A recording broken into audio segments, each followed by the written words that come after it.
May the words of my mouth and the meditations of our hearts be always pleasing to you, O Lord, our strength and our Redeemer. Amen. This week's gospel is a continuation of the exchange between Jesus and Peter that we started last week.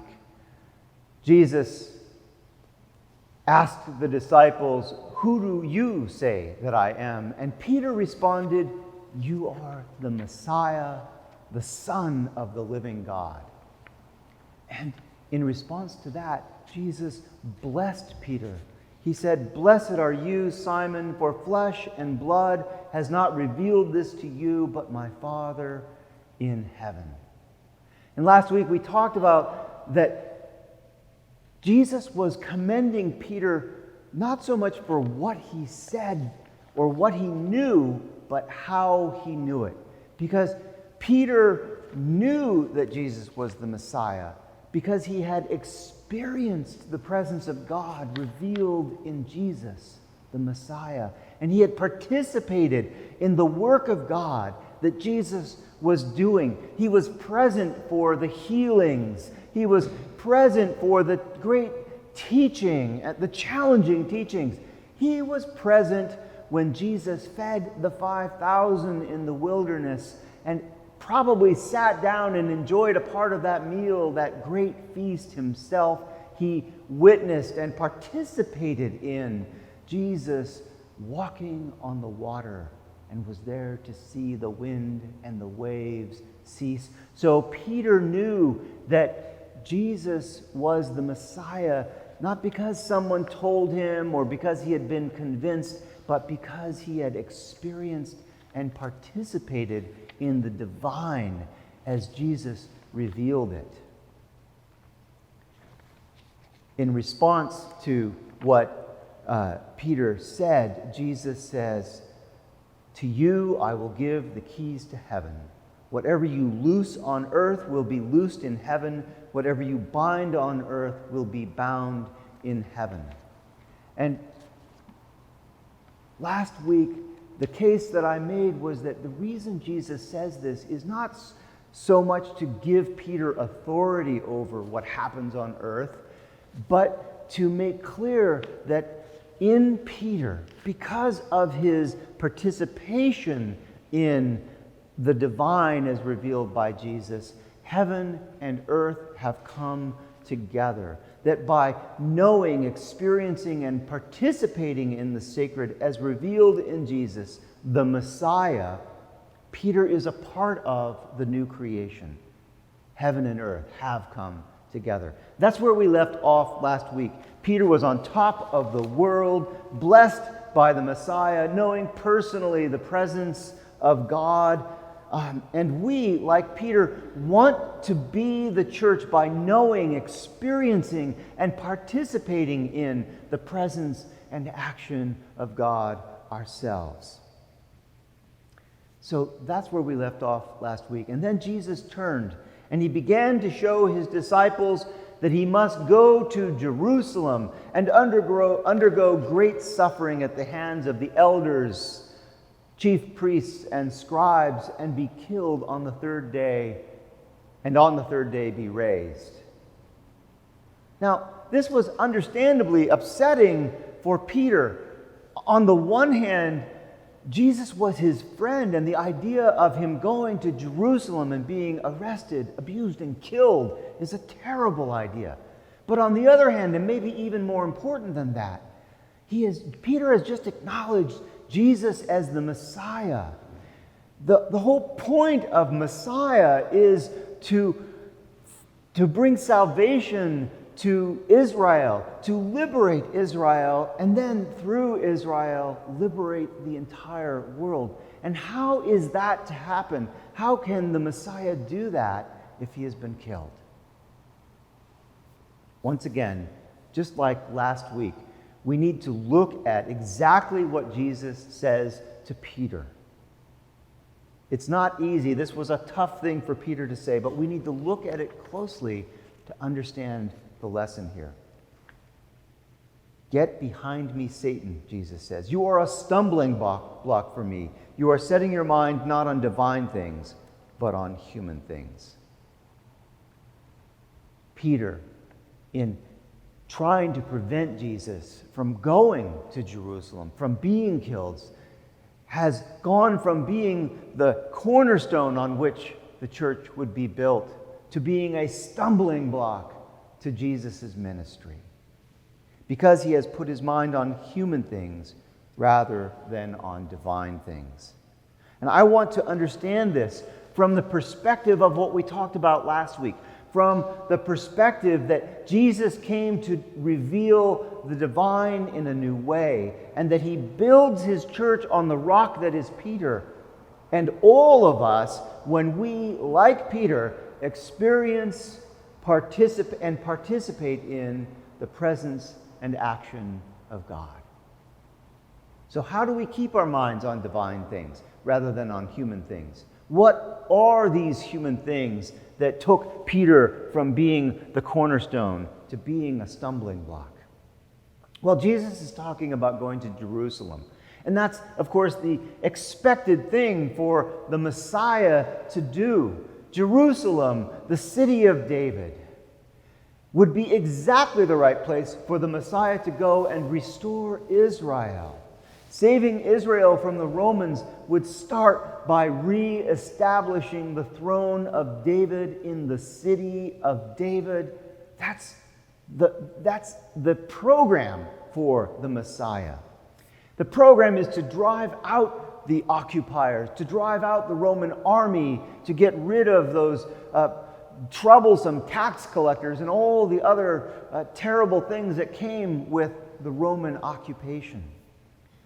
The role of the Messiah is to liberate Israel, and through Israel, the world. That's what the Messiah is expected to do. And that is what Peter must have expected Jesus to do. Except now, instead of raising an army to drive out the Romans, Jesus is talking about going into Jerusalem, into the heart of the world, into the heart of civilization, where he will confront the religious authorities and where he predicts that he will be arrested and killed. How can this lead to the liberation of Israel? Let's consider this question of liberation. If Jesus followed that standard expected program and drove the Romans out by force, if he started by raising an army and then led it triumphantly against the Romans, would anything really change? Redemption through violence leads to more violence. If Jesus, as a warrior king, drove the Romans out, we would reasonably expect that eventually another warrior king who was willing to engage in even more violence, even greater oppression, would come along and drive Jesus out. And the wheel of violence keeps turning. The king may change, but the wheel of force and violence and oppression and injustice turns again and again. That's the human thing that Peter is rebuked for. That's the human way that Jesus is refusing to follow. The divine way of liberation rejects force and violence, choosing instead forgiveness and mercy and love. So how do we put our mind on the divine things? Again, let's go back to the text. Then Jesus told his disciples, "If any want to become my followers, let them deny themselves, take up their cross, and follow me."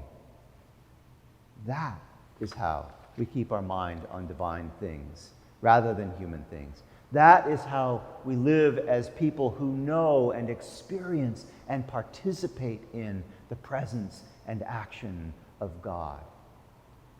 But it's not an easy way to live. In fact, I would say that it is so hard, so demanding, and so different from what we are led to expect from life, that to live as a follower of Jesus is to give up your life.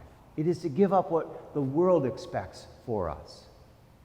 Those who would be my disciples must deny themselves, take up their cross, and follow me, Jesus says. And where is Jesus going? Right into Jerusalem, right into the conflict, right to the place where he can most directly confront the cycle of violence and oppression and injustice. And there he will show a different way of forgiveness, mercy, and love. He will lay down his life to save us from the wheel of violence, oppression, and injustice. So how do we do this today? How do we deny ourselves? Well, how about by facing our own privilege, by confronting our own racism, our own implicit bias, and committing to rise above them?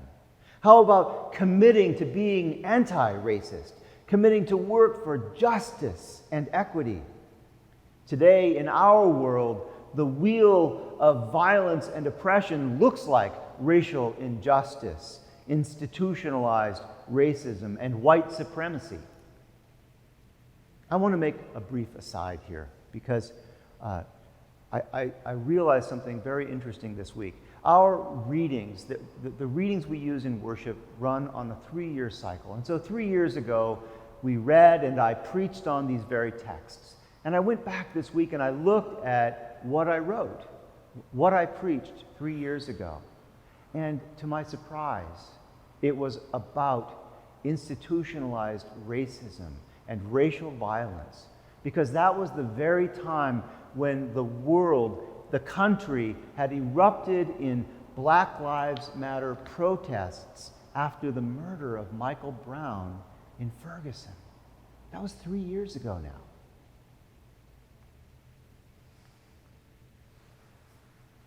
Here we are, 3 years later, and George Floyd has been murdered by a white cop with his knee on the back of that man's neck, crushing the life out of him.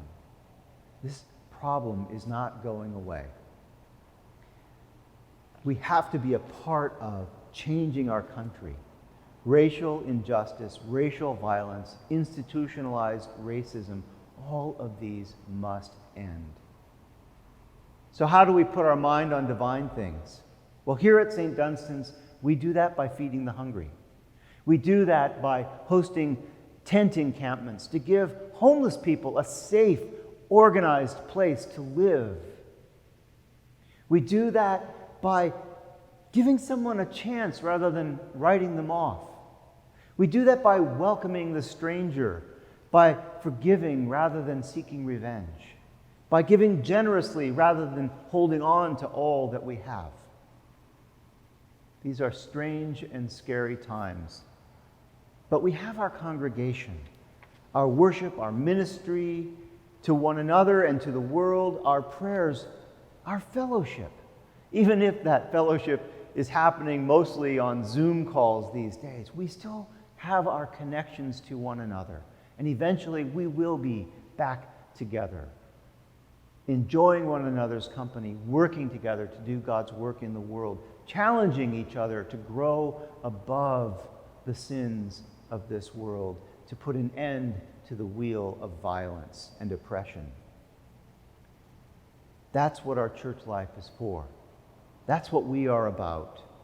We are here to know, experience, and participate in the life-giving presence and action of God.